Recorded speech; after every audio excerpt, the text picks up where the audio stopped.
अब हम करेंगे क्वेश्चन 10।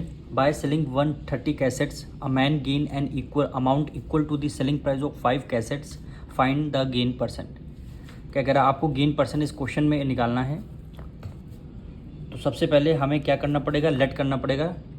1 कैसेट की कॉस्ट लेट करनी पड़ेगी। तो सबसे सेलिंग प्राइस गिवन है हमको सबसे पहले, तो हम लेट करेंगे let selling price of 1 cassette. सबसे पहले 1 कैसेट की सेलिंग प्राइस हम लेट करेंगे। तो 1 कैसेट की सेलिंग प्राइस क्या हो जाएगी, ₹1। अब हमें बोला गया सेलिंग प्राइस ऑफ 5 कैसेट का आपको बताना है। तो यहाँ पे selling price of 5 cassette, 5 cassettes is equal to ₹5। अगर 1 कैसेट की ₹1 है, 5 कैसेट की कॉस्ट सेलिंग प्राइस क्या है, ₹5। अब कह रहा है 130 कैसेट्स हैं आपके पास, यानी selling price of 130 cassettes, selling price of 130 cassettes कितने रुपीज़ होगी, ₹130। यानी 1 कैसेट ₹1, 5 कैसेट की कॉस्ट ₹5 है और 130 कैसेट की कॉस्ट ₹130। अब देखिए क्वेश्चन में क्या कह रहा है, आपको क्या हुआ, गेन हुआ है। तो आपको कितना हुआ है, गेन हुआ है। Gain an amount is equal to, gain किसके इक्वल है, सेलिंग प्राइस ऑफ, यानी सेलिंग प्राइस ऑफ 5 कैसेट्स, यानी 5 कैसेट के इक्वल है। अब देखिए गेन का आपका फॉर्मूला क्या होता है।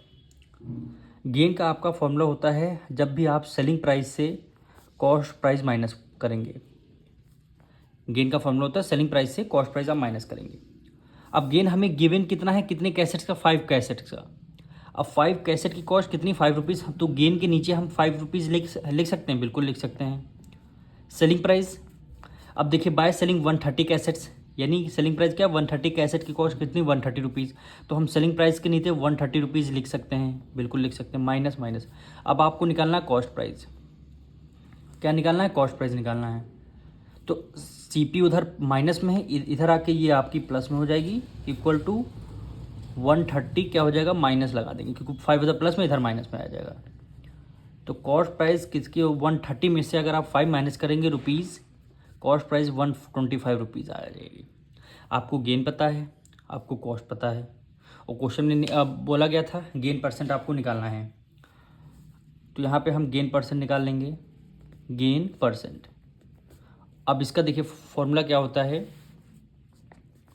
सबसे पहले आपको गेन न्यूमरेटर में लिखना है, डिनोमिनेटर में आपका कॉस्ट प्राइस हो जाएगा, फिर आपको मल्टीप्लाई बाय 100 करना है। इसको आपको सॉल्व करना है। गेन कितना हुआ आपका, 5 कैसेट का, यानी ₹5 का गेन हुआ है आपको। तो आपको गेन में ₹5 लिखना है। आपकी कॉस्ट प्राइस कितनी आई है, ₹125। तो आपको ₹125 लिखना है और मल्टीप्लाई कर देंगे 100 से। अब इसको आपको सॉल्व करना है। 5 1 ज़ा 5, 5 2 ज़ा 10, 2 कैरी गया, 5 5 ज़ा 25। 25 की मल्टीप्लाई 4 टाइम्स करेंगे तो क्या हो जाएगा, 100। यानी गेन कितना परसेंट आया, 4% क्या हुआ आपका गेन आया। यही क्या हो जाएगा, आपका आंसर हो जाएगा। मिलेंगे नेक्स्ट वीडियो में।